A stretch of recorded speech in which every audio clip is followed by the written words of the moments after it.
mercado, entonces necesitamos esta colaboración. Necesitamos esta colaboración de todas y todas, ¿no? Para poder avanzar en esto. Y acá tenemos unos marcos de referencia para la arquitectura humanitaria, el sistema humanitario, ¿verdad? Y estos enfoques son los que nosotros trabajamos cuando trabajamos en la violencia basada en género. Y es desde un enfoque multisectorial precisamente por eso, porque no hay un solo sector que pueda solucionar, sino que es una responsabilidad de todas y todas. Y ese enfoque, ¿verdad?, basado en los derechos humanos, es un enfoque que busca abordar esas causas fundamentales de la discriminación y la desigualdad, como ya vimos anteriormente también, ¿no? Para garantizar a todas las personas, bueno, independientemente del sexo, de la edad, de la etnia, de la religión, que tienen un derecho, y es un derecho a vivir en libertad y en dignidad, y seguridad frente a todos estos tipos de violencia, ¿no? Y creo que es muy importante porque son principios que vienen con nuestro marco jurídico, ¿no? Tanto el marco jurídico internacional como el marco jurídico nacional. El otro enfoque que es sumamente importante es el enfoque centrado en las personas sobrevivientes, ¿verdad?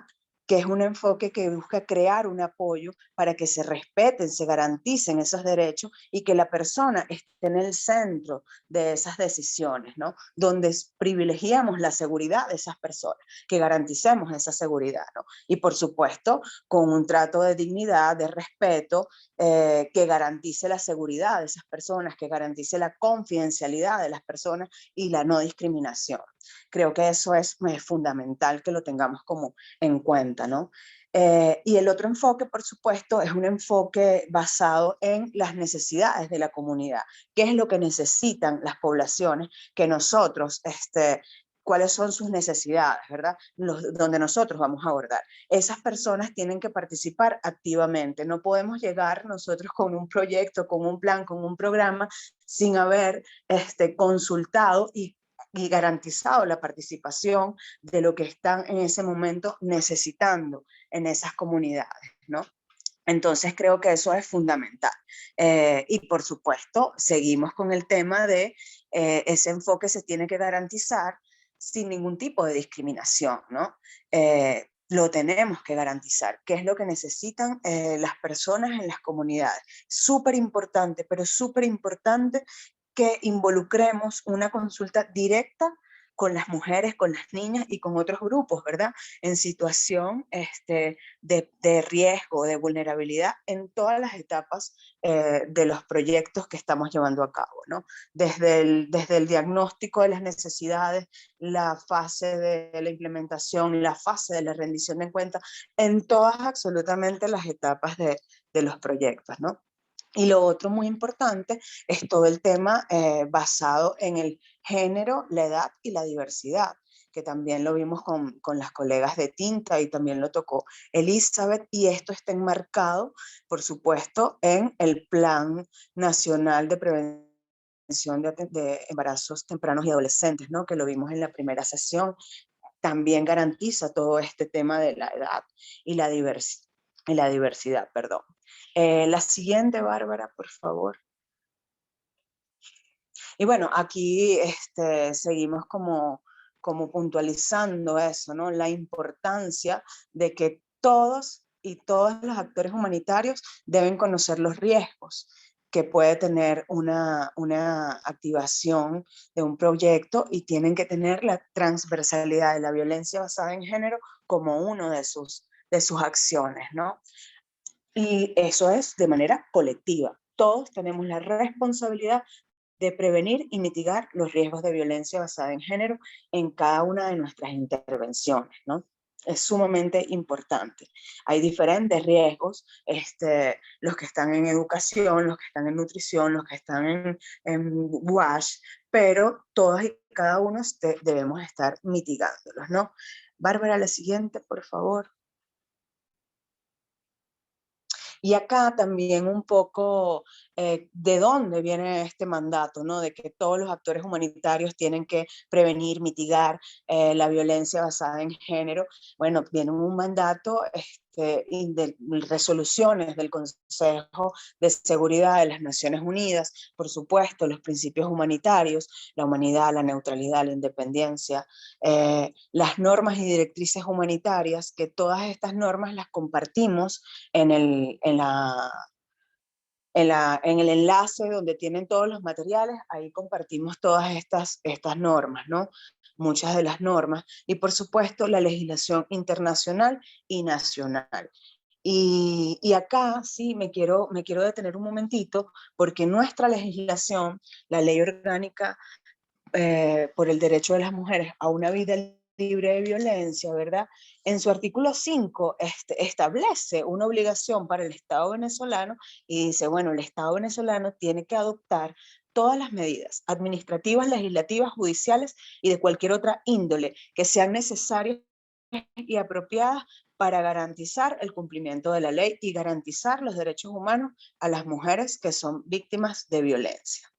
Pero también no solamente el Estado, sino que garantiza la participación de la sociedad. Y dice que la sociedad tiene, en el artículo 6, tiene un derecho y un deber de participar de forma protagónica para lograr la vigencia de todos los artículos que establece la Ley Orgánica sobre el Derecho de las Mujeres a una vida libre de violencia. Y creo que eso es muy importante resaltarlo por lo que decíamos anteriormente, ¿no? La violencia es algo que nos puede pasar a cualquier persona, ¿no? Que cualquier persona puede haber pasado por una situación de violencia.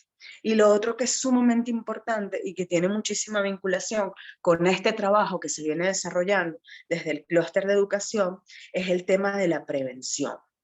Y en el artículo 7 de la misma ley nos establece que el Estado, con la activa participación de la sociedad, debe garantizar esos programas permanentes de educación y prevención sobre la violencia de género.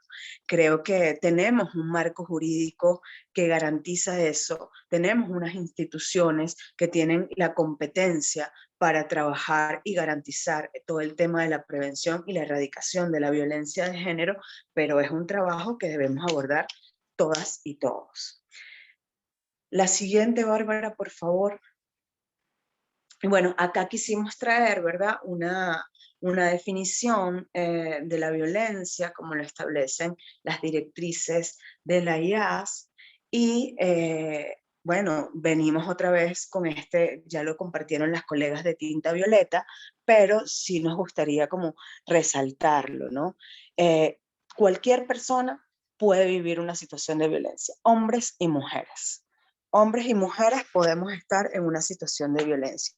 Niñas, niños, adolescentes pueden sufrir una situación de violencia. Pero acá, como lo habremos visto la vez pasada también, las mujeres tienen una mayor afectación de los temas de violencia de género, ¿no? Nos comentaban las colegas que el 35% de las mujeres ha sido víctima de violencia sexual por parte de un compañero, ¿no? Entonces ahí tenemos como esa visión.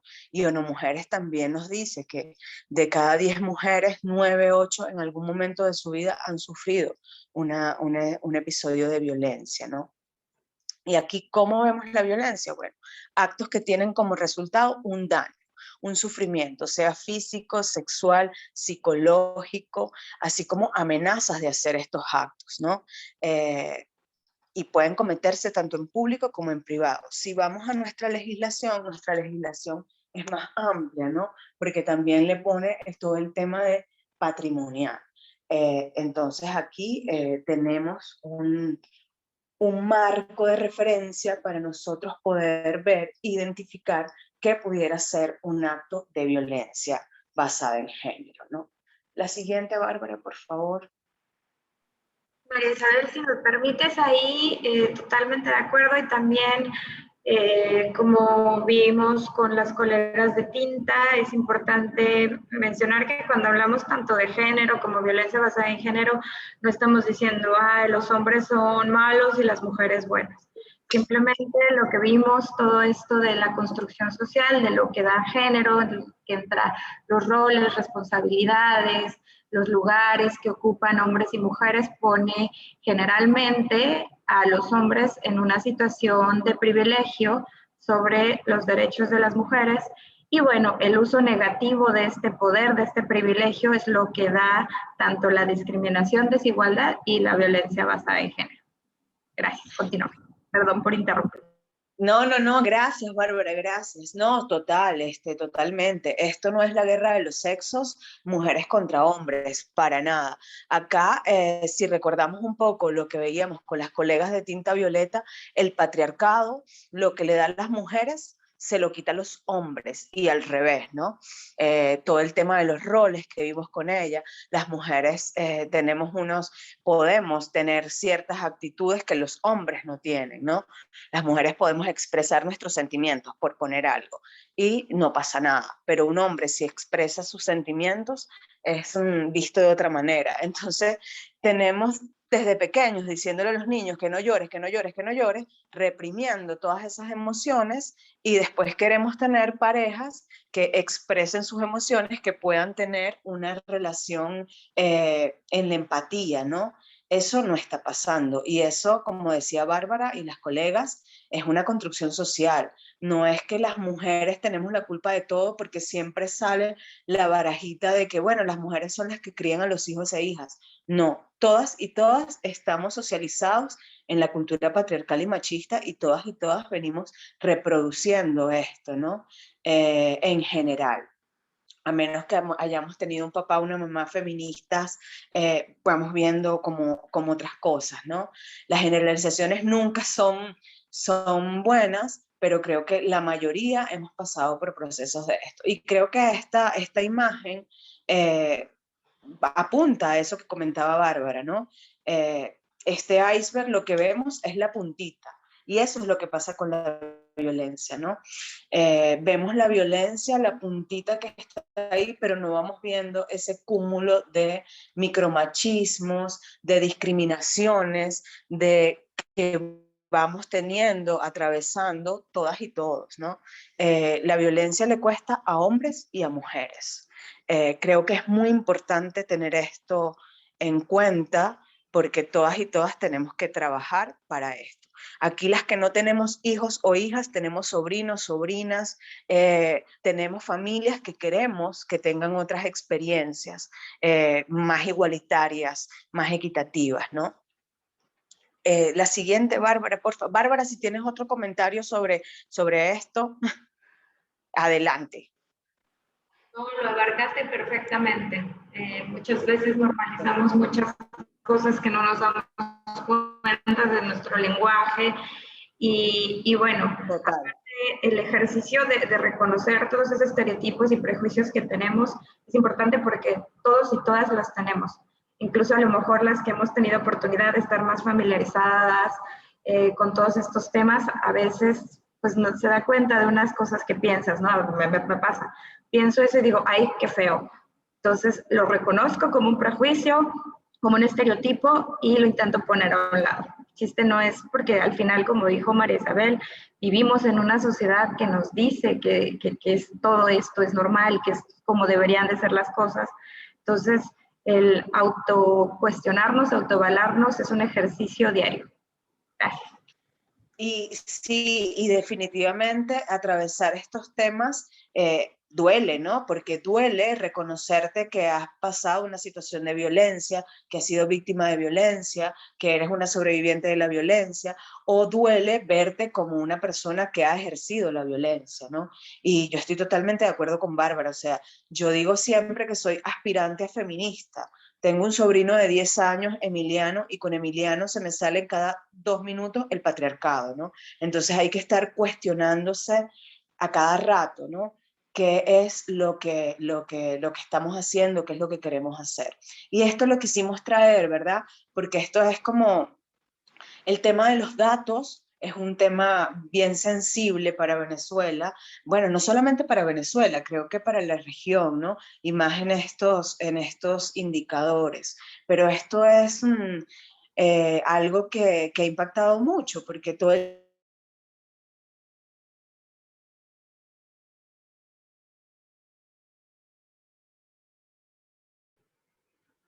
María, te dejamos de escuchar. Bueno, no sé si solo soy yo, pero te dejé de escuchar. Sí, la dejamos de escuchar. A ver si sigue conectada.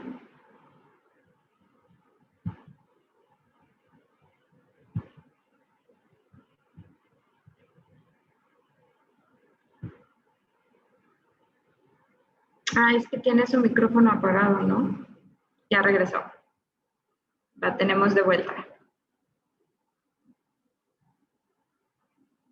Mari, ¿nos escuchas? Sí, está teniendo algunas dificultades con su conexión. Perdimos el audio en efecto, pero bueno, ya se va a incorporar a través de mi computadora. Si nos da unos minutitos aquí, continuamos con el contexto. Aquí estamos. Va a hablar desde mi sesión, así que...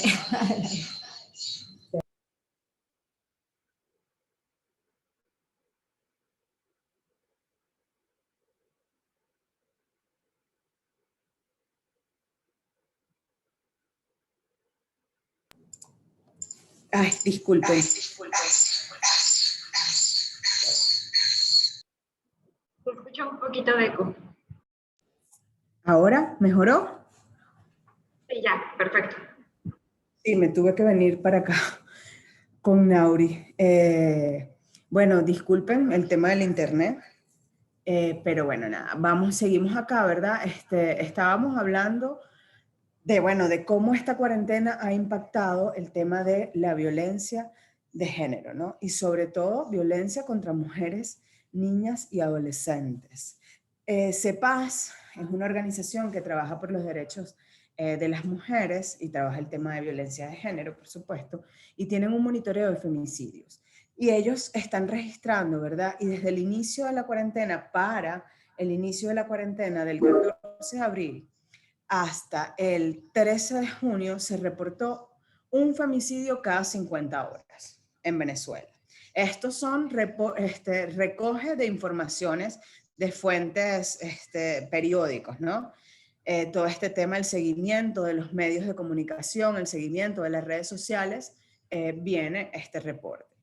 Y bueno, eso suponía un aumento de un 100% de los casos de femicidio en el país comparado con las cifras del 2016. Y para el 2021, desde el 1 de febrero hasta el 28 de febrero, tuvimos 22 femicidios y esto se incrementa a un femicidio cada 27 horas. Entonces, ¿cómo la brecha de los femicidios? ¿Y por qué el femicidio? Bueno, el femicidio es la forma de violencia más cruenta contra las mujeres, ¿no?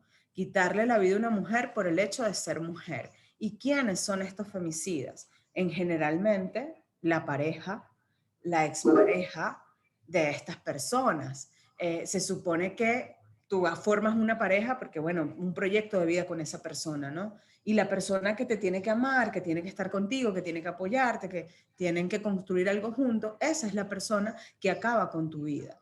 Creo que es muy importante que tengamos esto en la mira, porque cuando hablamos de violencia contra las mujeres, cuando hablamos de violencia contra niñas, contra adolescentes, estamos hablando de esto, de niñas, mujeres, adolescentes que le quitan la vida por el hecho de ser mujeres, por el patriarcado, por esta socialización que hemos tenido, ¿no?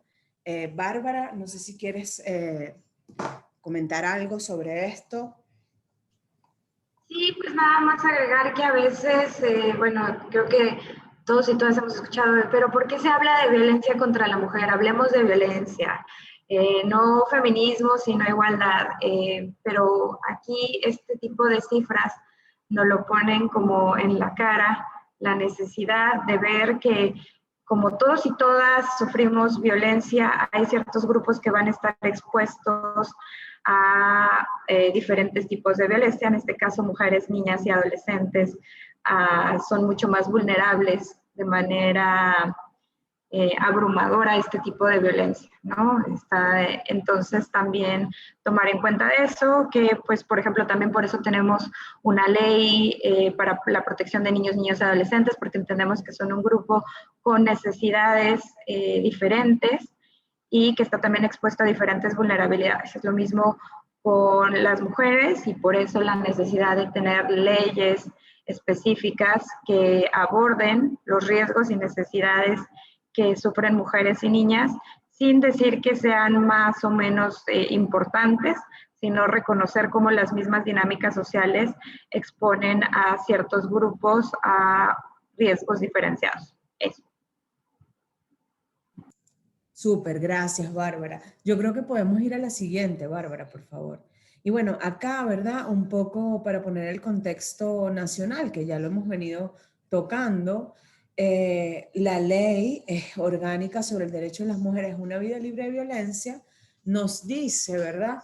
¿Cuál es el concepto de violencia que manejamos nosotros en nuestra legislación? Y bueno, ven que se parece muchísimo al que manejábamos de las recomendaciones internacionales, ¿verdad? Solo que acá le agregan el tema de la violencia laboral, económica, patrimonial, pero sigue siendo la coacción, la privación arbitraria, ¿verdad?, de la libertad, así como una amenaza de ejecutarlos. Y se produce igual tanto en el ámbito público como en el ámbito privado. El violentómetro es una herramienta que ha sido súper útil desde el 2013. El Fondo de Población de las Naciones Unidas y la Defensoría del Pueblo lo sacaron, y de verdad que es una herramienta súper útil porque vamos identificando, ¿no?, la violencia ahí, traduciendo esos artículos de la Ley Orgánica sobre el Derecho de las Mujeres a una vida libre de violencia, poniéndolo en acciones que pasan día a día. Esa herramienta también está en los materiales que les estamos compartiendo ahí en la ventana donde tienen la sesión del día de hoy. Va a estar colgada esta herramienta. Creo que es sumamente útil para visibilizar. Y posteriormente también sacamos una herramienta que le pusimos el machistómetro, porque también ahí visibilizar esas conductas, ¿verdad?, que día a día vamos naturalizando, pero bueno, son conductas violentas, ¿no? Entonces creo que es muy importante que nosotros vayamos identificando eso en el día a día y cuestionándolos, ¿no? Bárbara, no sé si tienes que agregar algo. No, por ahora no, solo les recomiendo que vean el machistómetro y el violentómetro, porque bueno, yo cada vez que veo a nuestros colegas de UNFPA, les pido porque son unas herramientas súper buenas para visibilizar. Como dijo María Isabel, a veces duele porque vamos a, probablemente, muchas, reconocer que hemos vivido en algún punto esta situación. Gracias, Bárbara. Sí, de verdad que son geniales esas herramientas. Y bueno, acá traerles un poco, ¿verdad? Son muchísimas, por lo menos en nuestra ley orgánica sobre el derecho de las mujeres a una vida libre de violencia, están 21 formas de violencia, ¿no? Acá traemos como las formas de violencia que están allí, ¿verdad? La psicológica, el acoso, el hostigamiento, las amenazas, la violencia física, que es como que la más visible, ¿no? La que vemos siempre, el ojo morado, qué sé yo, una marca, ¿no? La violencia sexual, que es una de las cosas, yo creo que la más mitificada de todas es este tema de la violencia sexual, ¿no? El acceso carnal violento, el acoso sexual, la violencia obstétrica, que es algo que a pesar también de contar con un marco y con unos planes, como tenemos el Plan Nacional de Parto y Nacimiento Humanizado, ha sido algo que creo que todas las mujeres que han pasado la mayoría de las mujeres que han pasado por el embarazo, han tenido también experiencias muy positivas, pero otras que no han sido tan positivas, ¿no? Entonces, cómo esta ley visibiliza eso es algo innovador, ¿no? Todo el tema de la esterilización forzada, la violencia institucional, la violencia laboral, la violencia patrimonial, simbólica, mediata, mediática, perdón. Bueno, el femicidio, que ya vimos el tema de cómo estamos acá, ¿no? Con los datos de organizaciones que trabajan estos temas, la inducción al suicidio y la trata y tráfico, prostitución forzada, esclavitud sexual, que es algo que también se está dando muchísimo, se ha incrementado, pero no sabemos cómo identificarlo, ¿no? Hay también estudios muy valiosos de organizaciones acá que han hecho un trabajo para visibilizar estas formas de violencia que se están cada día cobrando más vidas de mujeres, ¿no? Y de situaciones sumamente dramáticas para muchas de las personas, ¿no? Esto por aquí, Bárbara, la siguiente, porfa. Y acá, ¿verdad? Quisimos traer el ciclo de la violencia un poco como visibilizarlo, ¿no? Estos son materiales también que son bien sencillos de manejar, ¿no? Hay muchísimas teorías en contra de esto, muchísimos estudios en cuanto a esto, pero traérselos de una manera sencilla, el ciclo de la violencia es así. Acumulación de tensión. Comienza presentando situaciones de violencia, reclamos, insultos, gritos, prohibiciones, ¿no? Dame la clave de esto, dame la clave del WhatsApp, porque sigues a esa persona en Instagram, porque le comentaste, o sea, muchos detallitos, ¿no? Pueden ir ahí en esa generando, ¿no? Esa acumulación de tensiones, ¿no? Y después, esa acumulación de tensión, ¿verdad? Viene un acto de violencia, un estallido de violencia, donde puede haber violencia física, donde puede haber violencia psicológica, donde puede haber violencia sexual, ¿verdad? Pero esto que produce miedo, ¿verdad? Puede que la mujer la primera vez diga, bueno, esto no es normal, puede que pase una vez y diga, bueno, yo salgo de aquí. No todas las personas somos iguales, ¿verdad?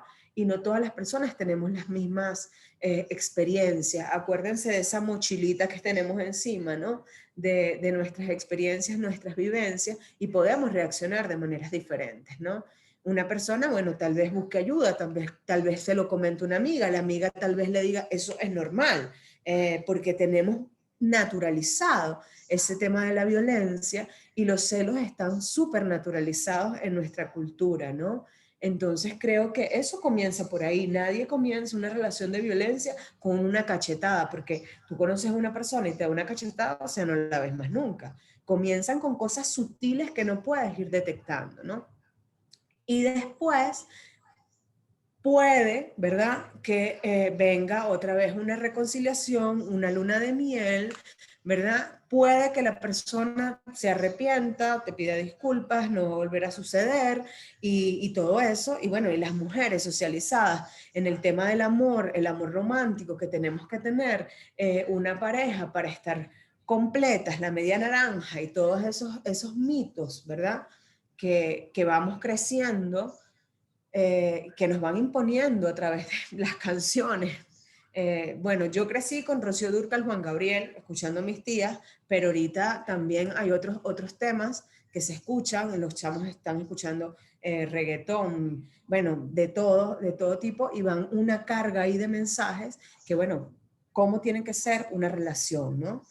Y esto ciclo no cambia, o sea, esto se repite y se repite y se repite. Lo único que va a cambiar en este ciclo es que cada vez esos episodios, ¿verdad?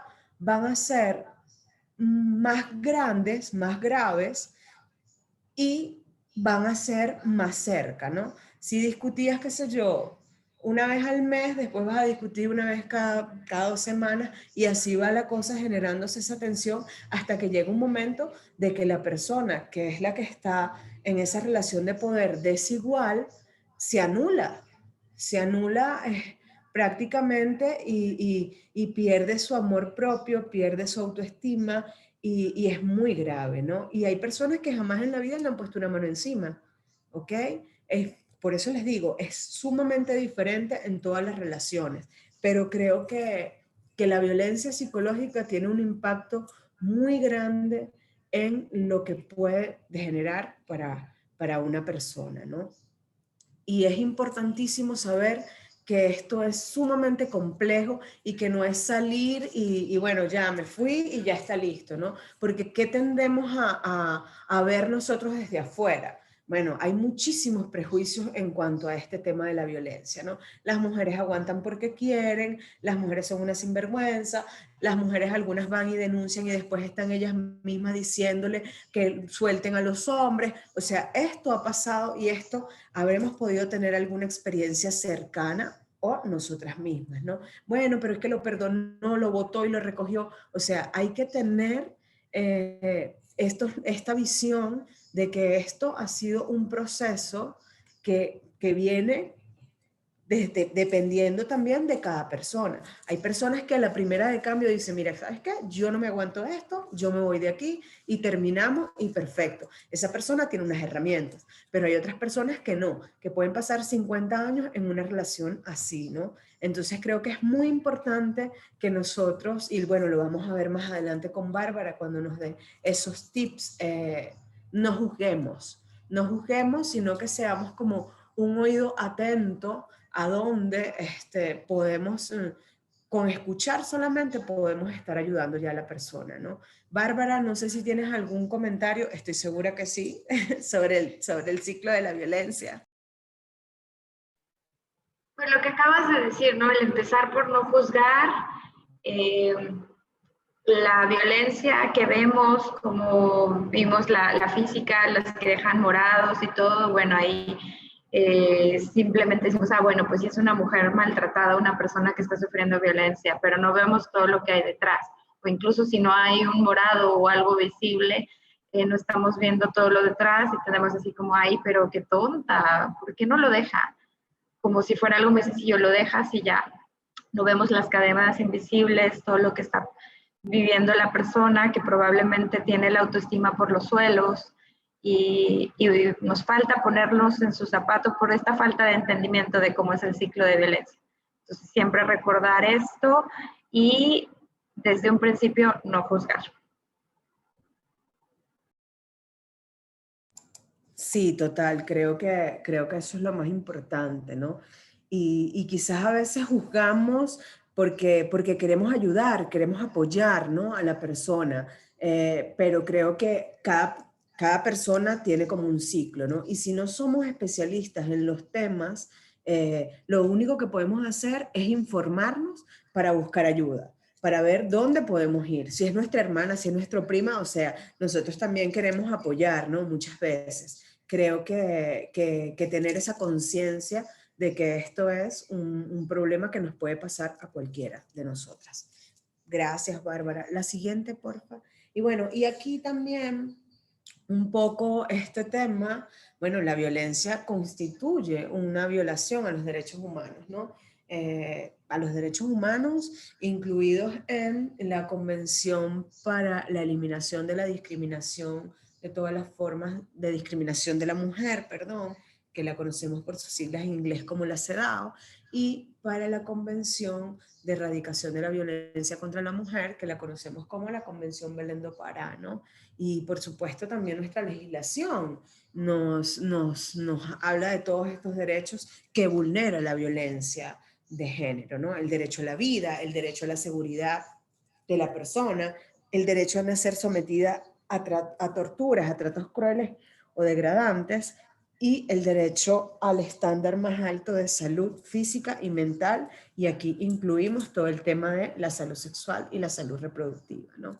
Creo que esto es muy importante tenerlo porque siempre decimos, bueno, no, en la violencia eso es un problema de pareja, no hay que meterse, y es como la construcción colectiva, ¿no? Que tenemos. Yo veo a alguien ahí discutiendo, mi vecino, mi vecina, yo no me hago la loca y no me meto en eso porque se van a reconciliar, ¿no? Pero bueno, ya sabemos que se van a reconciliar por ese ciclo, ¿no?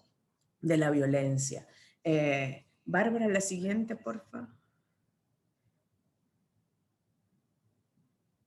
Y bueno, las consecuencias, por supuesto, es todo el tema de los daños, ¿no? Los daños físicos, los daños psicológicos, los daños emocionales, las dificultades económicas, ¿no? Porque a veces también tenemos como ciertas premisas, porque bueno, porque aguanta esa mujer, que no sé qué, bueno, esas cadenas invisibles que nombró Bárbara, creo que son muy importantes porque vienen arrastrando, si tienen hijos, si tienen hijas, cómo va a ser el cuidado de esas hijas, cómo voy yo a salir adelante con esas hijas, con esos hijos, ¿no?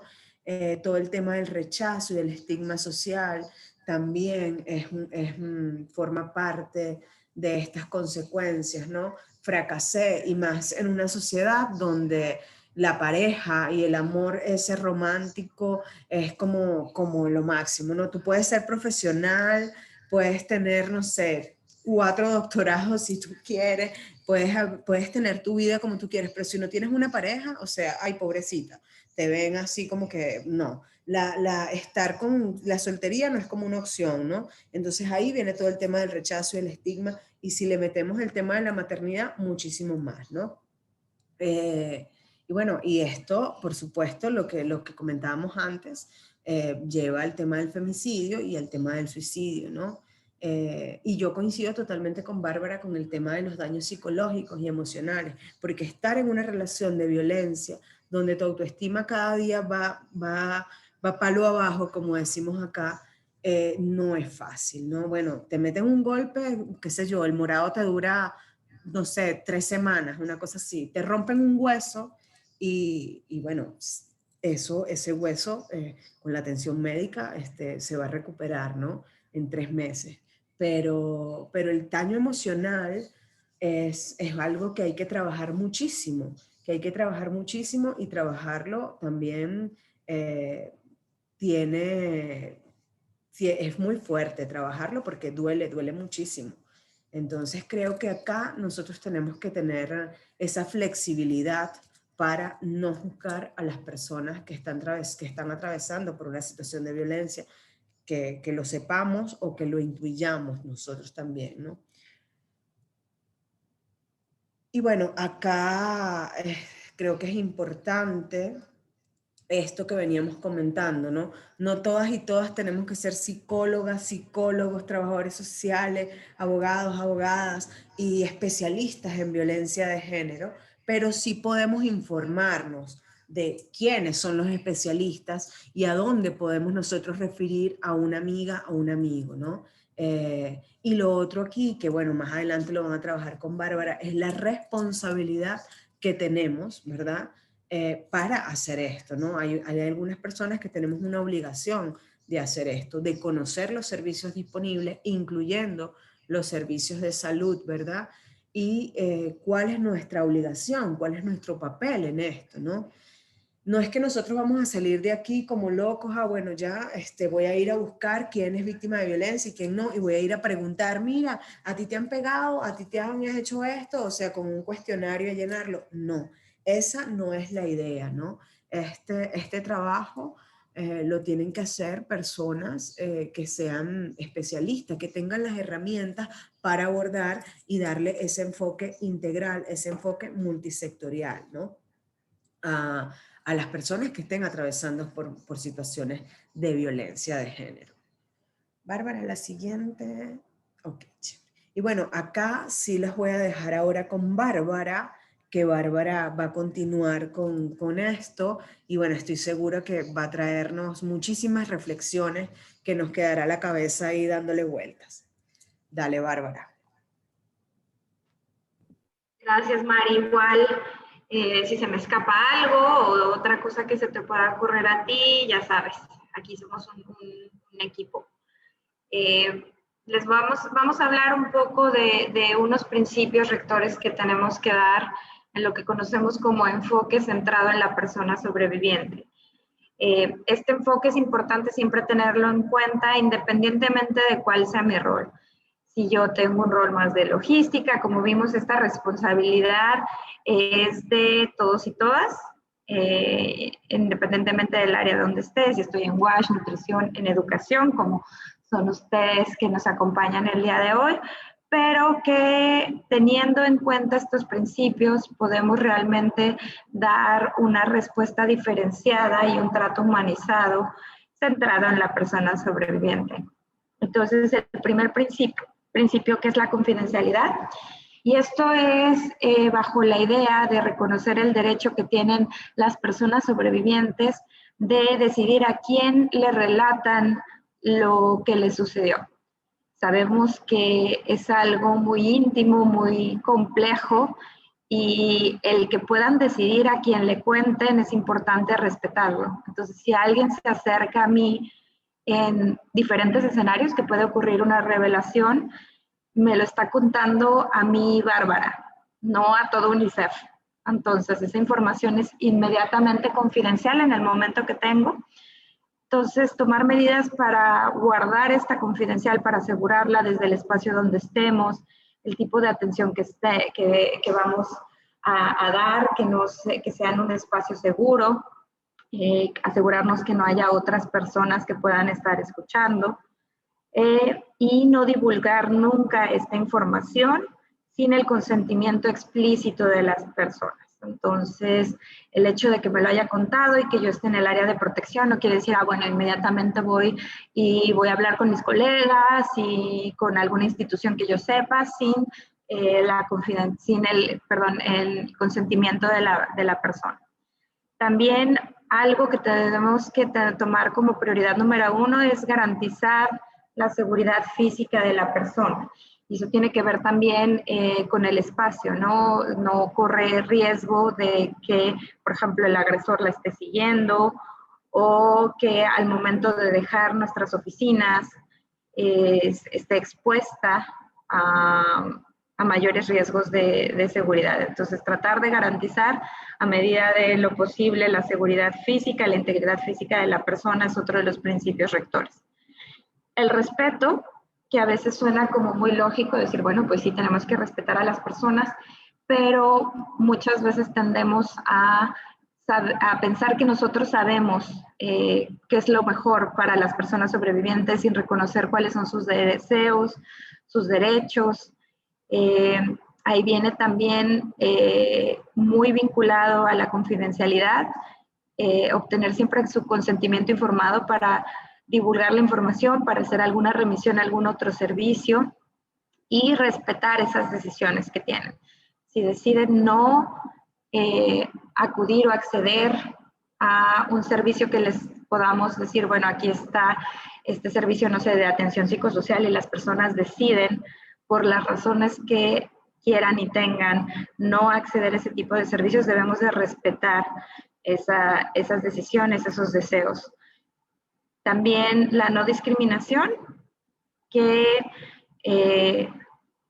es dar un trato igual y reconocer la dignidad de las personas independientemente de cualquier identidad social que nos hace diversos como personas. Su orientación sexual, su etnia, raza, nacionalidad, y también teniendo en cuenta una sensibilidad cultural, a cómo podemos decir, a cómo son las mismas dinámicas de su propia cultura, respetarla y no hacer un trato discriminatorio que pueda imponer que accedan a servicios o que reciban la información necesaria para acceder a diversos servicios. En el caso de niños, niñas y adolescentes, los mismos principios se siguen. Seguimos guardando los principios de confidencialidad, seguridad, respeto y no discriminación. Sin embargo, hay algo también muy, muy importante que tenemos que tener en cuenta, que es el interés superior del niño, niña, adolescente.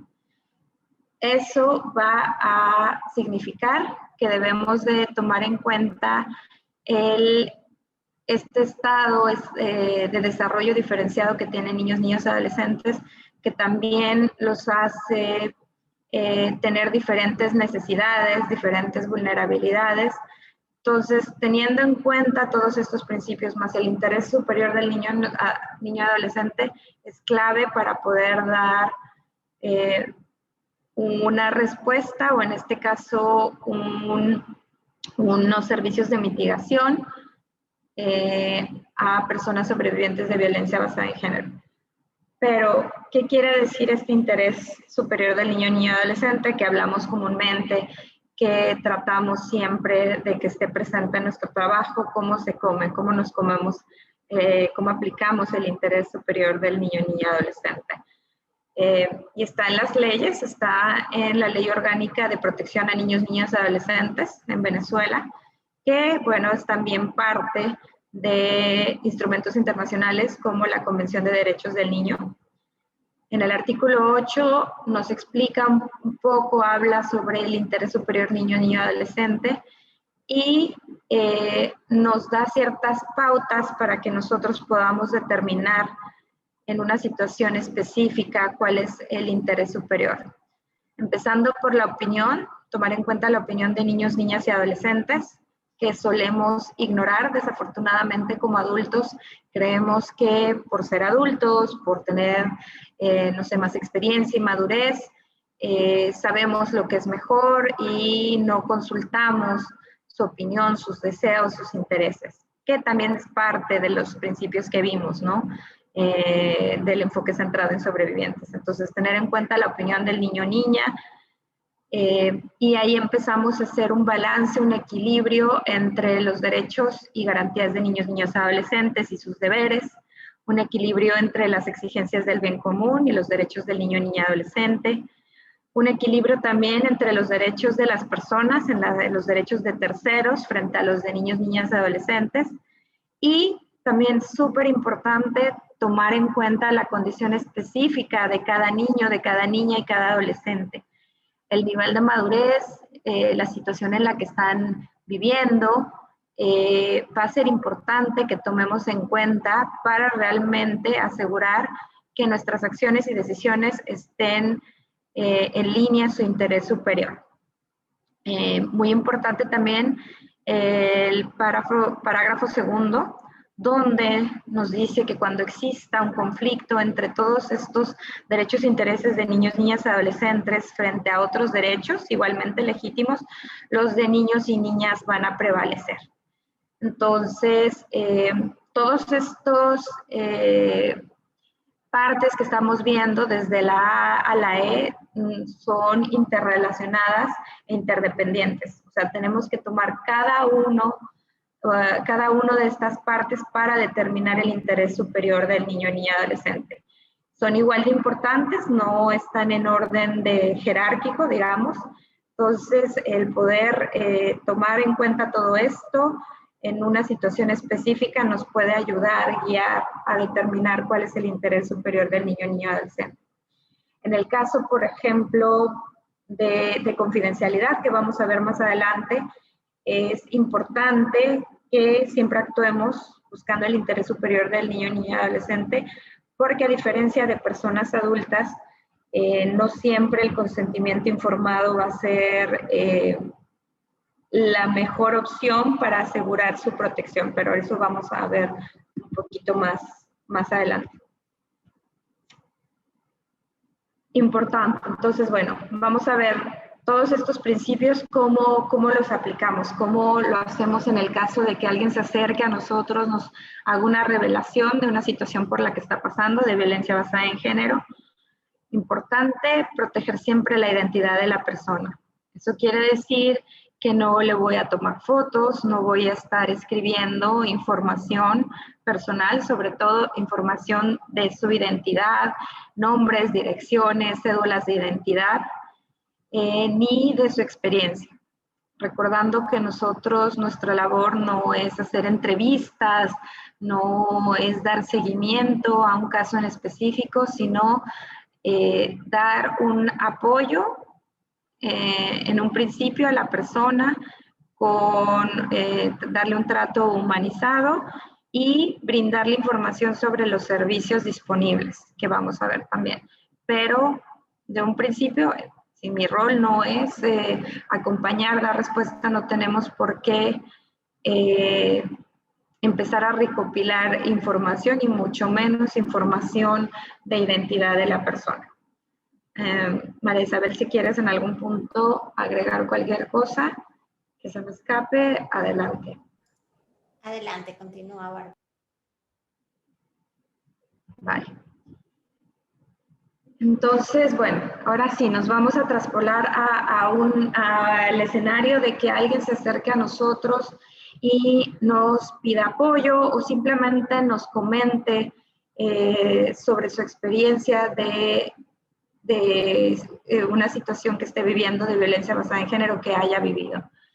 Entonces, lo primero es asegurarnos que atendamos a todas las personas que están tratando de buscar apoyo.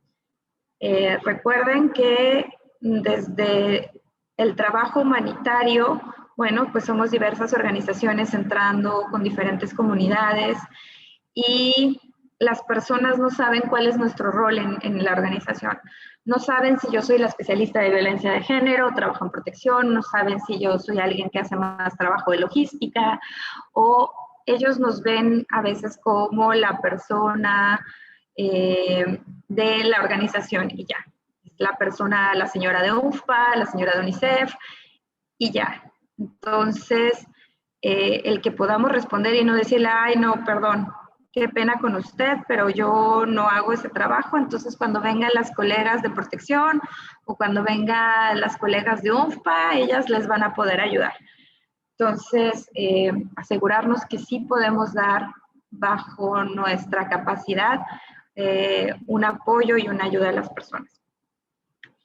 Tener en cuenta las necesidades de la persona sobreviviente primero, sobre todo identificar cuáles son esas necesidades inmediatas que tengan, y eso viene también de este enfoque centrado en la persona sobreviviente. Entonces, tener en cuenta todas sus necesidades, mantener la confidencialidad, no iniciar documentación sobre la persona sobreviviente, su incidente, lo que vimos anteriormente, no empezar a tomar fotos, empezar a documentar nombres, direcciones y el relato de lo que pasó. Ahí estamos solo para escuchar.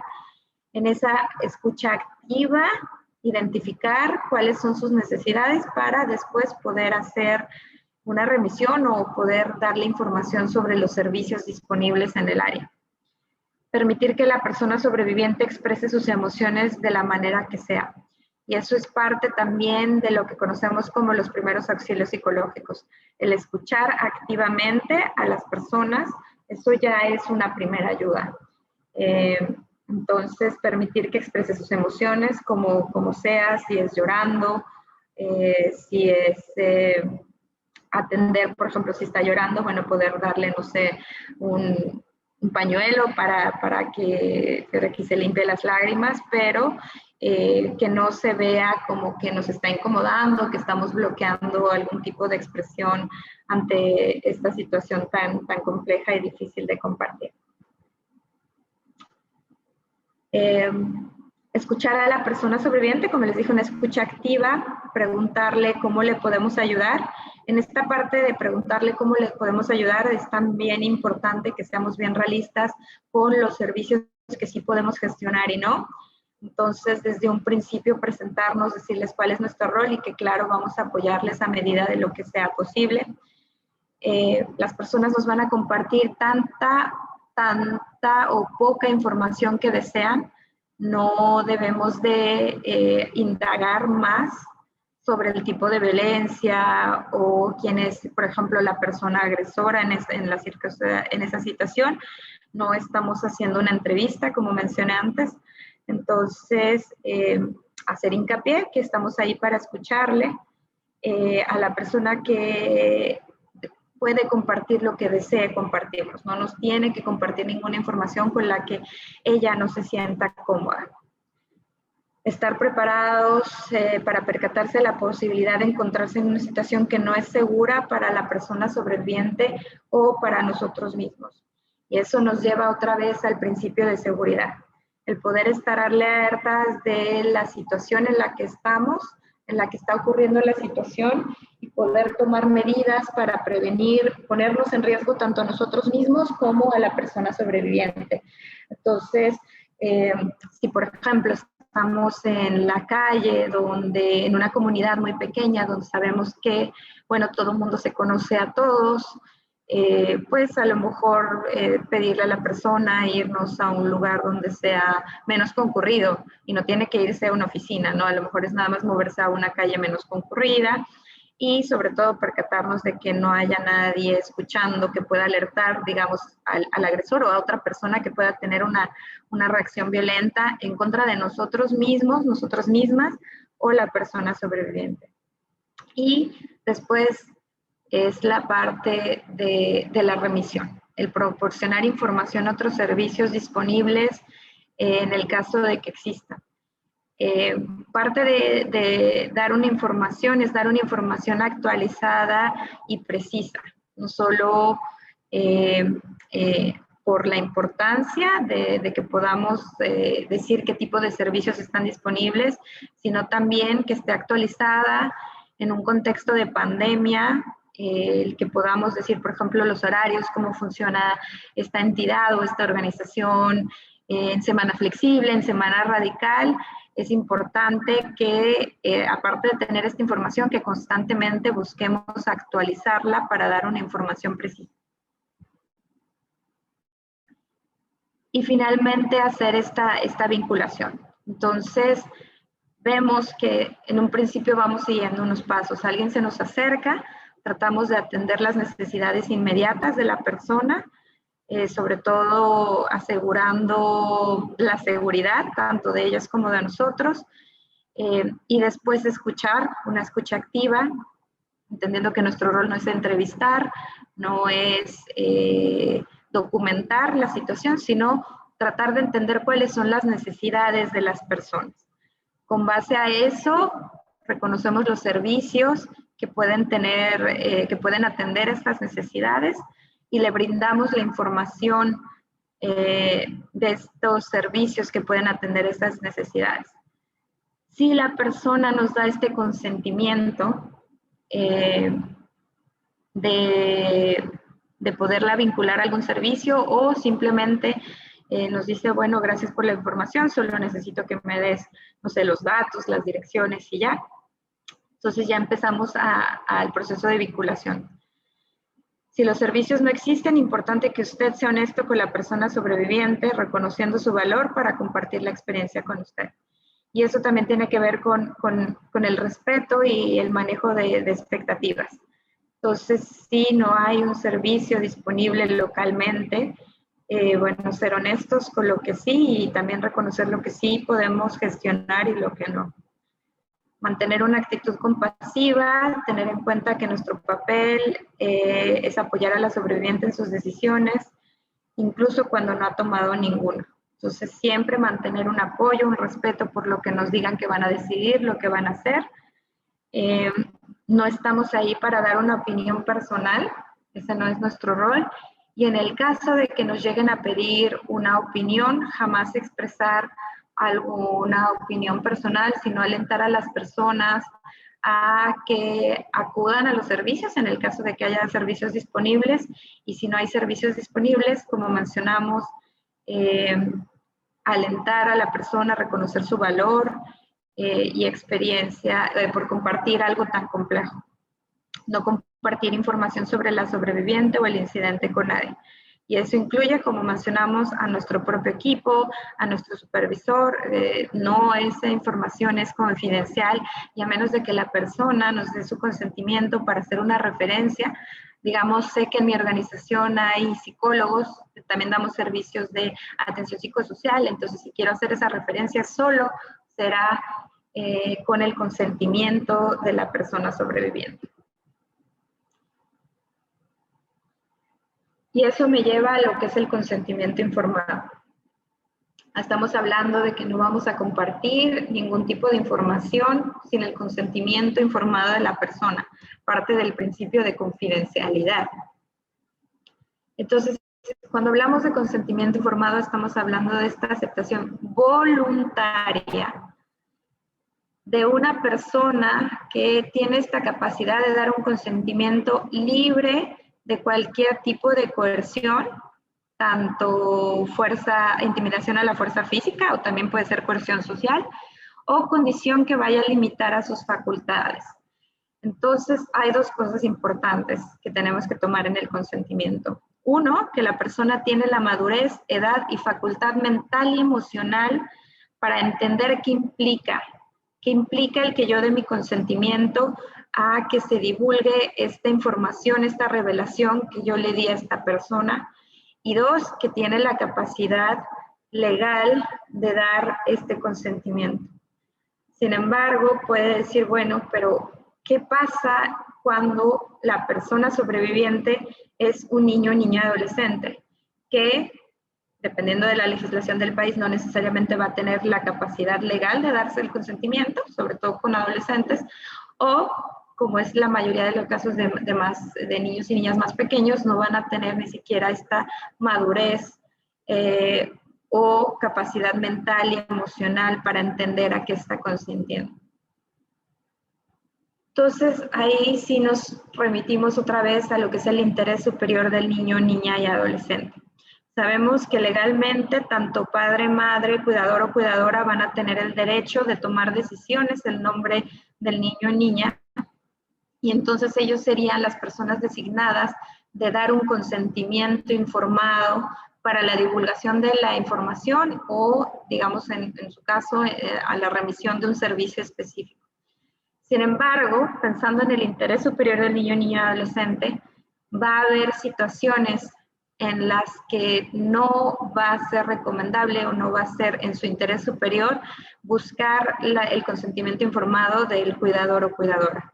Esto es claro cuando el cuidador o cuidadora están involucrados en el abuso o en la violencia. También cuando no necesariamente están involucrados directamente con el abuso o la violencia, pero pueden tener una reacción dañina para el niño ni adolescente, y sobre todo que pueda prever que se reciba la ayuda, que reciban los servicios.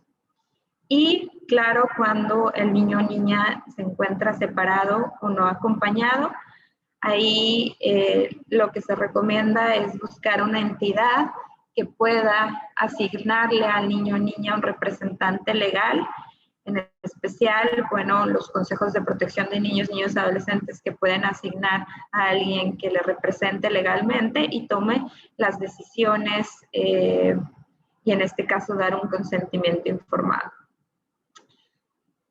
Recordando también que parte del interés superior o de las cosas que tenemos que hacer para resguardar el interés superior del niño o niña, el hecho de que no puedan dar un consentimiento informado de manera legal no quiere decir que no tomemos en cuenta su voz. Entonces, el que podamos explicarle al niño o niña lo que está pasando, quién somos, cómo les vamos a ayudar, con un lenguaje que sea adecuado a su edad y a su etapa de desarrollo es importante, porque no pueden dar su opinión si no están entendiendo el proceso. Entonces, mantenerlo involucrado, informado, para que también su voz se escuche es importante. Y lo que hablaba previamente, es importante tener este consentimiento informado a hacer cualquier tipo de remisión. Sin embargo, sobre todo en el caso de niños, niños y adolescentes, pero también de personas adultas, va a haber un límite a esta confidencialidad. Eso quiere decir que va a haber situaciones en las que voy a tener que romper esta confidencialidad o divulgar alguna parte de la información con el objetivo de resguardar la misma seguridad, que también es un principio de la persona sobreviviente.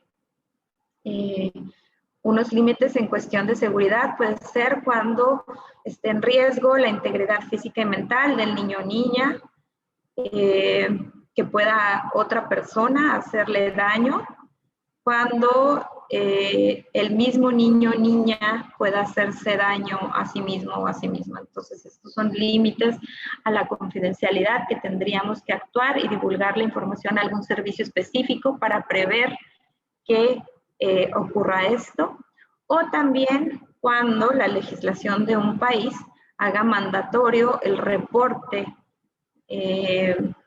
de alguna vulneración o violación de derechos identificados por algunos proveedores de servicio, que es el caso de Venezuela. y eso está en la misma LOGNA, la Ley Orgánica de Protección a Niños, Niñas y Adolescentes. La LOGNA no solamente da el derecho a denunciar, que tenemos todos y todas, tenemos el derecho a denunciar cualquier violación, amenaza, vulneración de derechos y garantías de niños, niñas y adolescentes, sino que a un grupo específico de personas, de funcionarios e instituciones les da la obligación. Y en la segunda parte vemos los trabajadores y trabajadoras de servicios sociales y centros de salud, de las escuelas, planteles e institutos de educación, de las entidades de atención y de las defensorías de niños, niñas y adolescentes tienen el deber de denunciar los casos de amenaza o violación de derechos y garantías de niños, niños y adolescentes que tengan conocimiento mientras prestan tales servicios. Entonces, a este grupo no solo es un derecho, sino es una obligación de denunciar, o en otras palabras, empezar a activar lo que es la respuesta del sistema de protección de niños, niñas, niñas y adolescentes. Esta denuncia o esta activación puede ser a través de las entidades tanto administrativas como son los consejos de protección, las defensorías y también los órganos judiciales. Sobre todo lo que es el Ministerio Público, en su caso, por ejemplo, que se necesita alguna atención rápida de protección, la policía. La recomendación siempre es que sea ante los consejos de protección de niños, niñas y adolescentes por el rol que tienen bajo el sistema de gestoría de casos y de acompañamiento.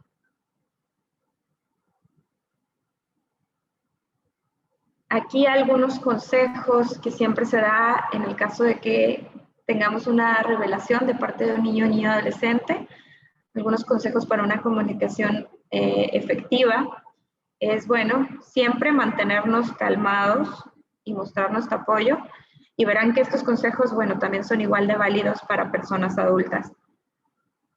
Mostrar al niño, niña, adolescente que le creemos con frases asertivas. El te creo, sé que estás diciendo la verdad. Y es desafortunadamente común que al niño se le tilde de mentiroso cuando digan eso, incluso desde su propio círculo protector o de confianza, que le digan que está mintiendo al niño. Entonces, es también poder dar este mensaje consolador y empoderador de que le creemos y que sabemos que está diciendo la verdad. Afirmar que no fue su culpa y que son muy valientes en contar la historia. Desafortunadamente sabemos que la mayoría de los casos de violencia ocurren en entornos cercanos y eso es lo mismo para niños, niñas y adolescentes. La mayoría de violencia, tanto violencia física, sexual o psicológica, ocurre de personas cercanas, incluso de familiares del niño o niña, y ocurren bajo circunstancias que obligan al niño a caer en secretismos, no le digas esto es nuestro pequeño secreto, o con amenazas. Si dices algo te va a ir peor, o si dices algo le va a ir mal a tu mamá o a tu papá, entonces se sienten muy culpables cuando alguien más tiene esta información. Reafirmarles que no fue su culpa y que son muy valientes al contar la historia. Decirles que lo que sienten es normal, ya sea si se sienten enojados, tristes, asustados, con mucha rabia, es normal tener estos sentimientos frente a lo que están viviendo.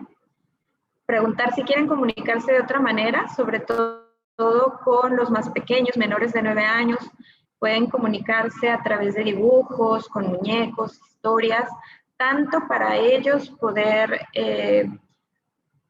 comunicarse o relatar, como para que nosotros podamos hacerles llegar información de una manera que es más comprensible o más sencilla para ellos o ellas. Siempre estar consciente de nuestro lenguaje corporal, y esto es importante también para la atención con personas adultas.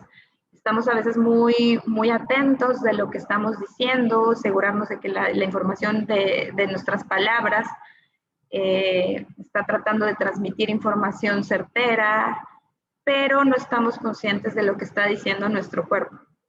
El tener brazos cruzados, por ejemplo, se sabe que es una barrera para una comunicación fluida. Estar viendo otras cosas, viendo nuestro celular, los gestos que no sabemos cómo pueden ser percibidos por la otra persona, incluso puede ser que lo tomen como que les estamos cuestionando, que no les estamos creyendo y crear una desconfianza. Entonces, bien importante con nuestra posición, nuestro lenguaje corporal. Como hemos ido mencionando, que el espacio sea seguro, privado, libre de cualquier tipo de distracción y peligro, siguiendo el principio de seguridad. Tener en cuenta nuestra posición. Con niños, niñas, adolescentes se recomienda que podamos estar al nivel de la vista del niño, niña, adolescente, lo suficientemente cerca para que no tengamos que levantar la voz, ni él o ella, ni nosotros, pero tampoco tan seguro para que sea un acercamiento invasivo, y preferiblemente que el niño o niña adolescente pueda ver hacia la puerta. Y eso tiene que ver mucho con la psicología humana. Nos sentimos más cómodos cuando podemos ver hacia la puerta. Piensen en cómo acomodamos nuestra cama, en nuestras oficinas, en nuestro escritorio y todo viendo hacia la puerta. Nos da una sensación de seguridad el saber quién puede entrar en un espacio, y es lo mismo con niños, niñas, adolescentes. Entonces, si podemos, si es posible hacer que el niño o niña esté viendo hacia la puerta, es importante. Preguntarle si prefiere hablar con un hombre o una mujer, que eso también es importante en el caso de personas adultas, mujeres sobrevivientes, pero siempre y cuando sepamos que hay colegas o personal que está sensibilizado y capacitado para hacer una remisión o dar este tipo de información. No obligar o presionar al niño o niña adolescente a hablar, y siempre constantemente recordarle que pueden hacer una pausa, que puede parar cuando él o ella quiera.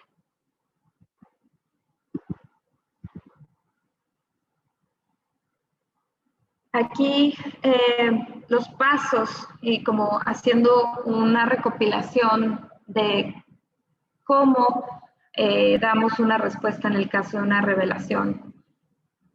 Cómo damos una respuesta sabiendo cuál es nuestra responsabilidad. Nosotros no damos servicios de respuesta directa, no hacemos gestión de casos, pero sí tenemos un rol muy importante en lo que es la prevención y mitigación de violencia basada en género.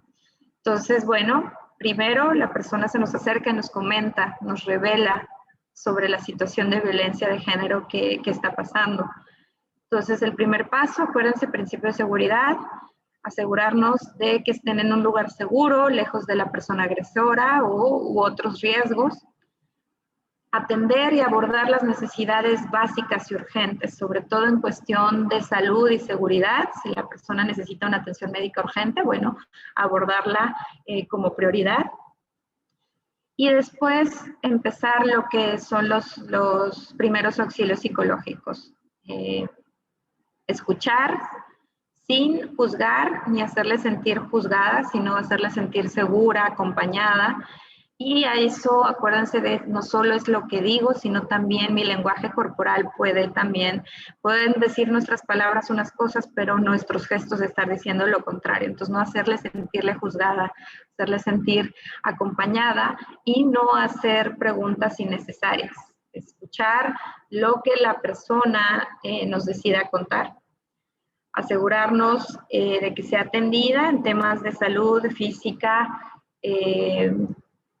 y en el caso de ser necesario, ofrecerle acompañar a algún centro de salud si requiere una atención, un abordamiento de salud inmediato. Aplicar los primeros auxilios psicológicos, lo que mencionamos, escuchar lo que necesita y quiere en ese momento. Y en esa escucha activa, tratar de identificar cuáles son sus necesidades. Acompañar en lo que necesite, ya sea hablar, llorar, un vaso de agua, y recordarle que la violencia no es su culpa.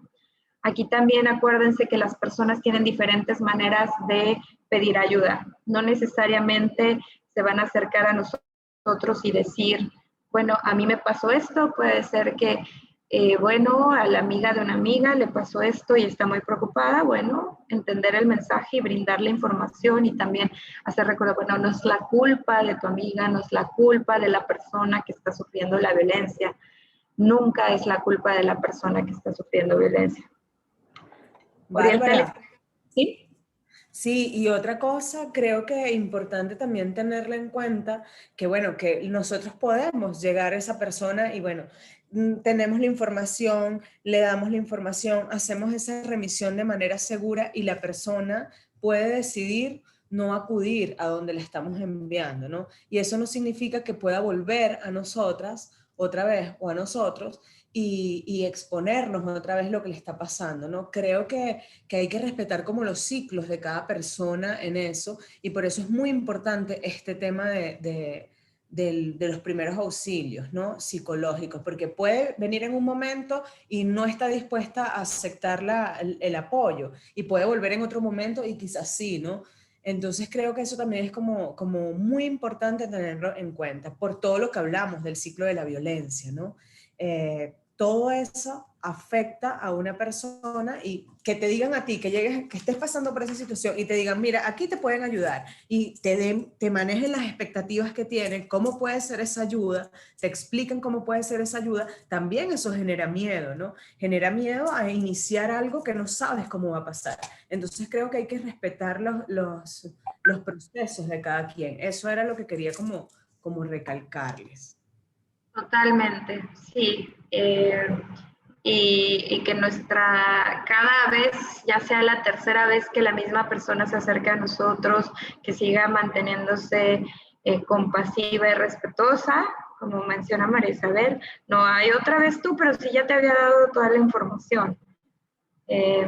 Volver a recordarles, volver a decirles cuáles son los servicios disponibles, con todo actualizado, decirle, bueno, la semana pasada era semana flexible, entonces estaban atendiendo hasta las 3, pero si quiere hoy están hasta la 1 de la tarde. Entonces sí tener bien presente lo que vimos hoy, ¿no? El ciclo de violencia y que el proceso de cada persona en pedir y recibir ayuda es diferente. Si así lo desea, apoyarle a la persona, contactar su círculo de apoyo cercano, familiares, amistades o vecinas. Esto también es importante en caso de niños, niñas, adolescentes, siempre recomendarles o preguntarles si hay alguien, algún adulto de confianza que pueda acompañarles o que pueda también ayudarles a tomar una decisión. Todas las decisiones las debe de tomar la persona, o sea, solamente, sin influencia, sin prejuicios, sin que se haga sentir culpable. Y nuestro rol es tanto darle la información con claridad, cuáles son las opciones, qué es lo que necesita para acceder a esa información o a los servicios, y apoyarla para el proceso. Entonces, importante aquí tener presente que todas las personas tienen recursos y capacidades para afrontar los desafíos que presentan, pero estos recursos y capacidades son diferentes, como menciona María Isabel, y los procesos van a ser diferentes. Entonces, siempre tener en cuenta esto, apoyar a la persona para que pueda identificar esas mismas fortalezas que a veces las personas no ven por la misma situación que están sufriendo. Y algunas personas van a estar en situaciones de doble, triple vulneración, demasiado críticas, que van a necesitar algún otro tipo de ayuda adicional. No necesariamente va a ser nada más el darles la información. Algunas personas, por ejemplo, las tenemos que acompañar al hospital porque no pueden ir por ellas mismas o nos piden, no, yo no puedo, acompáñame. Entonces, bueno, empezar a identificar. Y lo que mencionamos desde un principio, siempre tratar de mantenernos en contacto con las personas, los especialistas en violencia basada en género, o también nuestros equipos de protección a la niñez. Querida, ¿alguna otra cosa que agregar?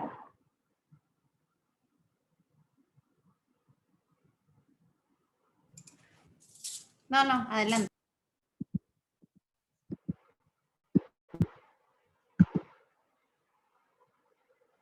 que hemos mencionado, no es la culpa de la persona, hacerle recordar constantemente que no es culpable, que no hay ninguna situación que vaya a justificar la violencia de género, escuchar activamente lo que tiene que decir sin juzgar, respetar la decisión de la persona. Ellos van a decidir qué información van a utilizar y cómo la van a gestionar, tener la información actualizada, recordar que la información que nos compartan, todas estas revelaciones, es confidencial y nosotros no la vamos a compartir sin su consentimiento con otras personas ni de nuestro mismo equipo. Esto también es importante, procurar no tocar a la persona a menos de que nos dé la indicación o, por ejemplo, ellas mismas se acerquen a nosotros y nos toquen, no tener contacto físico con la persona. ¿Qué no debemos de hacer cuando la persona esté pasando por una crisis? Bueno, el manejo de información realista, no hacer promesas falsas y mantener información realista de cuáles son lo que sí van a poder hacer los servicios que sí vamos a poder gestionar, no decirles, por ejemplo, no te preocupes, todo va a estar bien después con tu esposo y todo se va a mejorar. Eso no lo sabemos. Entonces, lo que no sabemos, no hacer falsas promesas, no usar frases como podría haber sido peor, porque no estamos aquí para medir cuáles son buenas o malas situaciones de violencia basada en género. No minimizar lo que pasó, es decir, bueno, pues al menos estás viva, yo tuve una vecina que no sé, le cortaron un brazo, bueno, o sea, eso no debe pasar. Todas las situaciones de violencia basada en género son graves y afectan de diferente manera a las personas.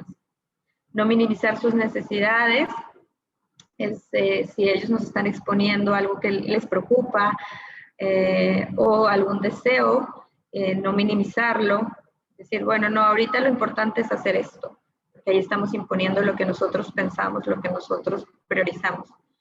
No hacer bromas para regalar a la persona, no engañar a la persona o fingir, no culparles, que no tiene que decir necesariamente decir fue tu culpa, pero puede ser, bueno, ¿y por qué sigues con él después de tanto tiempo? Esto hubieras hecho esto, o pues ¿qué hiciste para que te tratara así? O ¿qué hiciste para que se enojara tanto?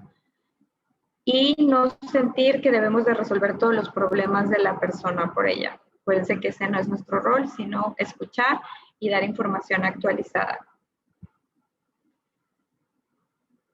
En la misma guía de atención a sobrevivientes de violencia basada en género viene o nos explica también cómo está el árbol de decisiones, que ese no sé si ya ha sido compartido con ustedes previamente, la versión PDF, pero nos ayuda a recordar cómo podemos abordar una revelación, qué hacer ante una revelación, si es por alguien más o si es por la persona directa, que fue todo lo que hemos estado viendo hasta ahora. En el chat estamos dejando el enlace de la guía de bolsillo para actores no especializados, para que puedan descargarla en PDF, y también está el enlace de la aplicación para que puedan tener la información directamente en sus teléfonos móviles. Buenísimo, sí. Afortunadamente, tanto en PDF como la app para el celular ya está disponible en español y en otros idiomas. Entonces, bueno, ahí nos ayuda, también está basado en primeros auxilios psicológicos. Esta guía es una guía paso a paso para actores humanitarios cuando no hay un actor especialista en violencia de género o especialistas en protección a la niñez. Esto es un poco cómo se ve la aplicación móvil que les digo que pueden descargar, tanto en sistemas iOS como en Android. Y les vamos a pasar un video breve sobre también los principios que vienen en la misma guía de bolsillo.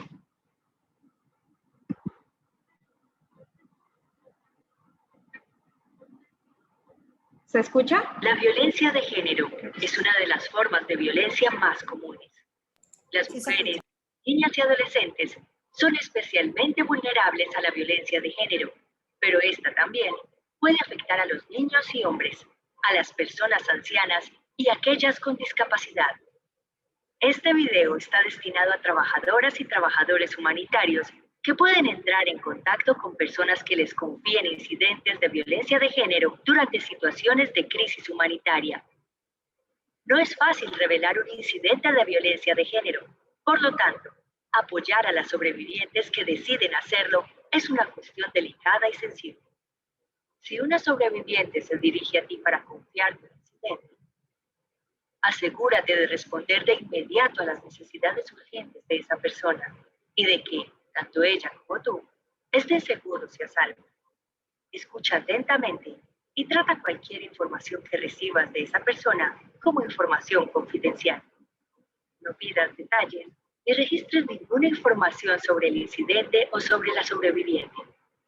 Informa a la sobreviviente de las opciones que están disponibles para apoyarla. Solo comparte información exacta y actualizada en cuanto a los servicios a disposición en esa área o región y explica cómo se puede acceder a los mismos.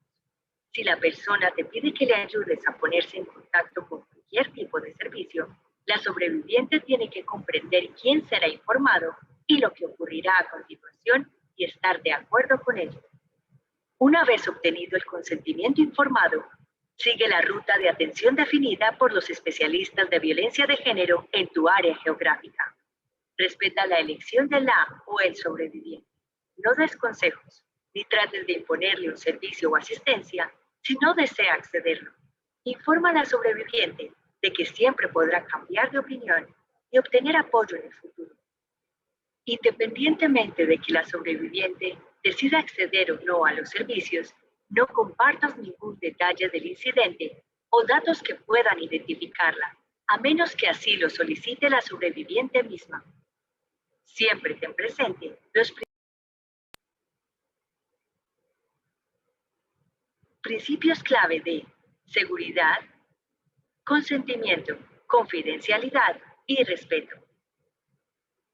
Solo puedes ofrecer apoyo si el incidente te fue revelado directamente por la sobreviviente. Bajo ninguna circunstancia debes tratar de buscar o identificar a las o los sobrevivientes de la violencia de género. Ello puede poner en peligro tanto a los sobrevivientes como a ti.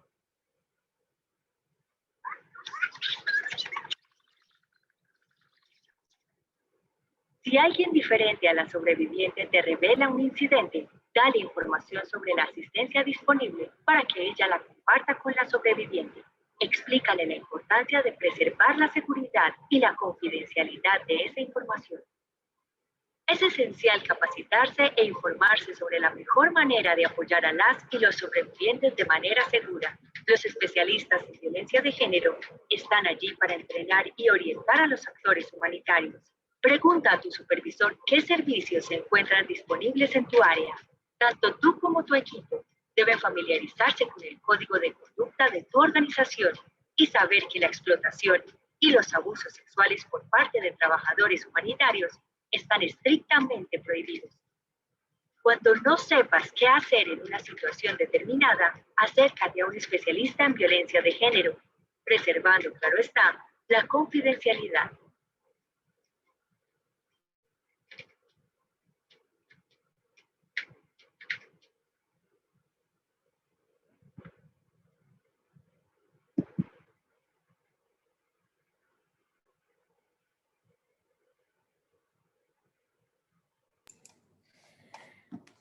Ese video es genial.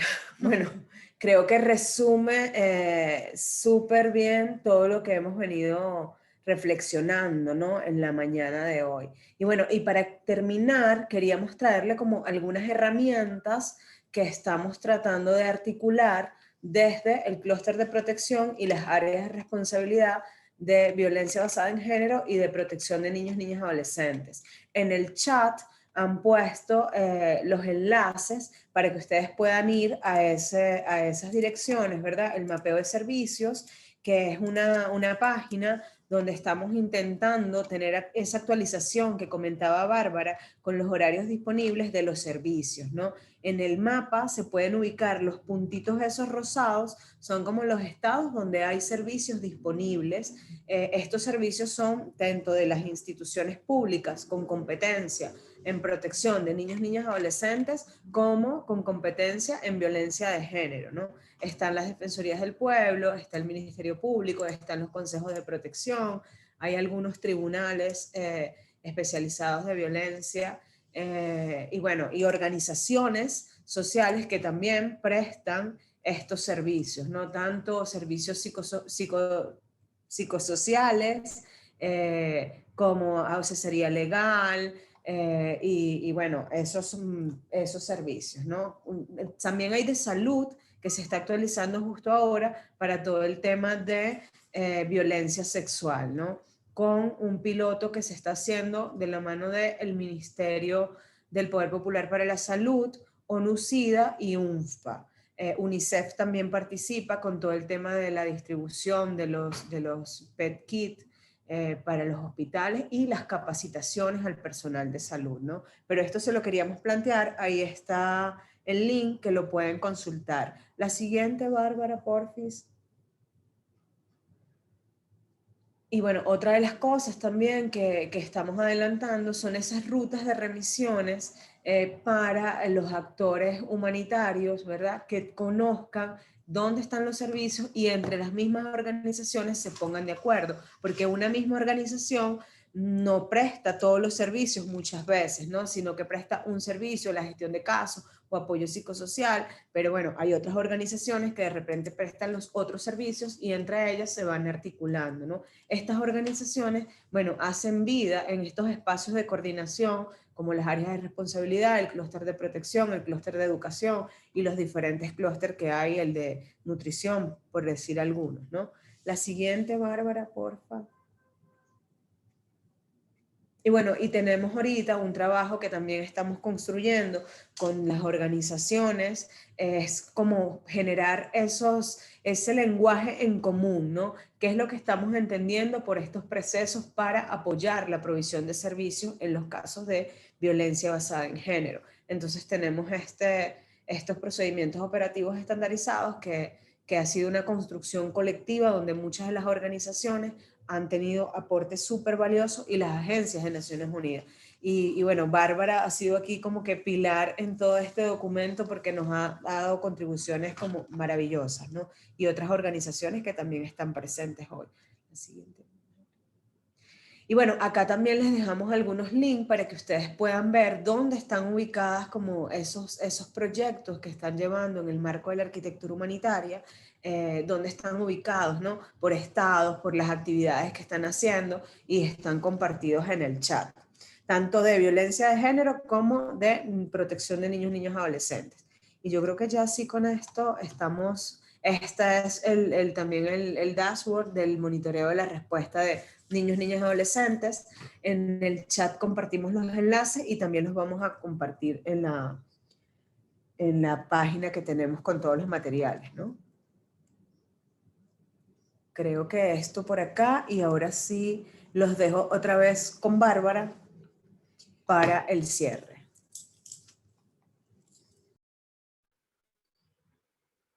Muchas gracias. Entonces creo que vamos a dar espacio por el tiempo, que ya nos pasamos unos minutitos. Creo que nos van a presentar alguna pregunta que haya sido en el chat. Entonces, a nuestra querida moderadora.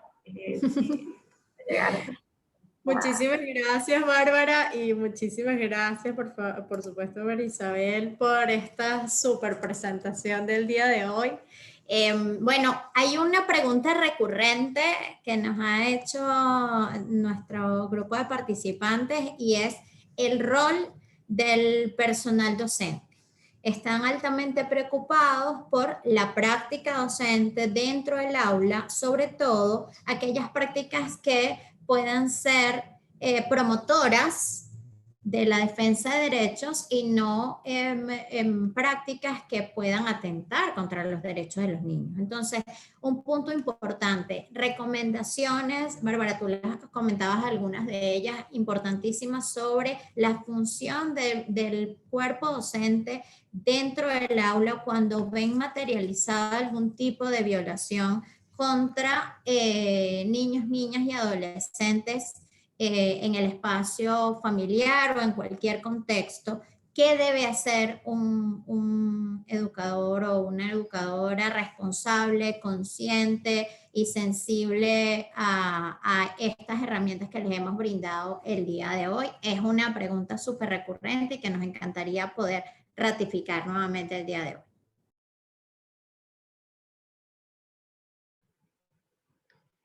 Bueno, muchísimas gracias y como dice, súper importante esta pregunta. Regresando a la responsabilidad que vimos, bueno, en primera tienen la responsabilidad de hacer una denuncia o de alertar al sistema de protección cuando sepan de cualquier tipo de vulneración de derechos de niñas, niñas y adolescentes, incluyendo casos de violencia basada en género.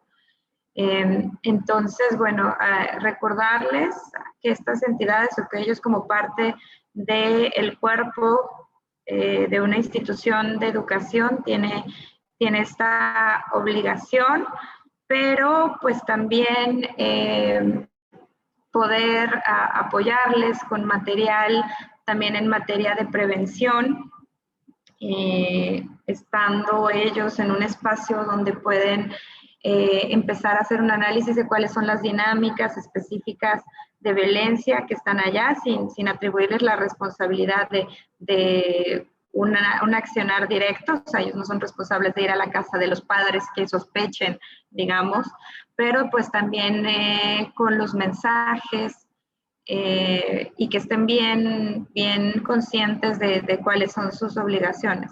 Y eso no solo pasa con cuerpos o con personas que trabajan en educación, sino con otros, por ejemplo, los centros de salud todavía no están totalmente sensibilizados frente a sus propias responsabilidades, ¿no? Entonces piensan que el reporte, en el caso de niños, niñas, adolescentes, a un sistema de protección es voluntario, pero no es una obligación, y también el que puedan conocer cómo funciona el sistema de protección. Creo que es algo que todavía falta ahondar, falta que podamos apoyar a que se entienda qué hace cada entidad, cuál es la función, por ejemplo, del Consejo de Protección, cuál es la diferencia que tiene con las defensorías municipales.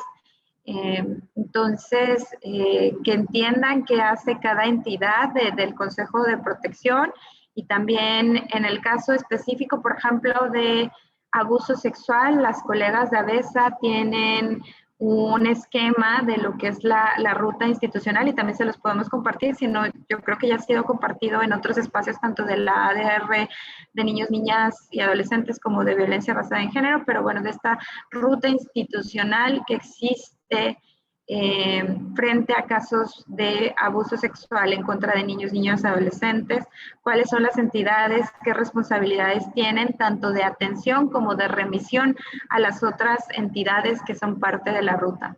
Entonces, bueno, conocer tanto sus responsabilidades como cuál es la respuesta institucional, que otras organizaciones también ofrecen apoyo para dar respuesta a niños, niñas y adolescentes, porque sabemos que no solo son las instituciones, sino que también hay muchas organizaciones, seguramente muchas de ellas están presentes, que también dan atención, ya sea atención psicosocial, orientación legal a niños, niñas y adolescentes.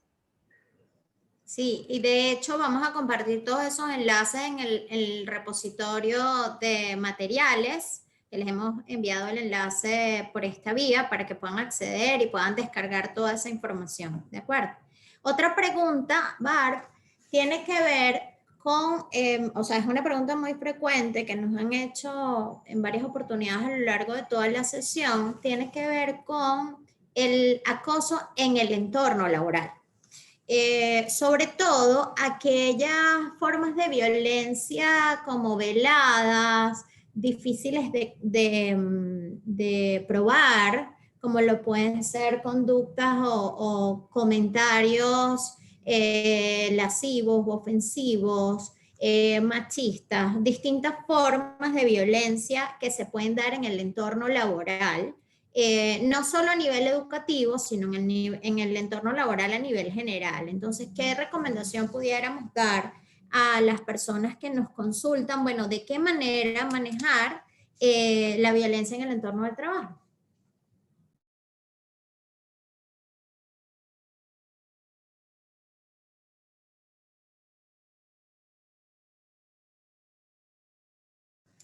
Bueno, creo que lo comentábamos cuando iniciamos, ¿no? De la responsabilidad que tienen todas y todos en este tema. Creo que es muy importante conocer, informar cuál es el marco jurídico y el marco de las acciones en las políticas públicas que tenemos en Venezuela, ¿no? Por supuesto que el acoso sexual es una de las cosas que está tipificado en nuestra Ley Orgánica sobre el Derecho de las Mujeres a una vida libre de violencia, en el artículo 48, y dice, bueno, todo comportamiento o acto de contenido sexual para sí o para un tercero que procure un acercamiento sexual no deseado, ¿verdad? Prevaleciéndose de la superioridad, sea laboral, sea docente, en el ejercicio profesional. Yo creo que ahí insistir en lo que comentábamos, ¿no? Buscar apoyo en las organizaciones que son especialistas en estos temas, creo que es fundamental, y sobre todo cuando son en estas relaciones de trabajo, ¿no? Porque con la situación tan difícil como está, tú quieres mantener tu trabajo, tú no quieres que te digan que es la conflictiva, que eres la que siempre está buscando un fantasma, pero creo que esto hay que clarificarlo, y en la próxima sesión que vamos a tener con Ana, creo que también nos va a dar muchísimas herramientas para poder ver estas actitudes, ¿no? Que estamos en estos entornos. Creo que es muy importante. Por supuesto que el tema de la denuncia es importante, pero creo que, como decía Bárbara, hay que manejar esas expectativas que nosotros tenemos con el tema de la denuncia, porque no solamente en Venezuela, sino que yo creo que en toda América Latina el tema del proceso de justicia, ¿verdad? Es un proceso que es engorroso, y más en estos temas.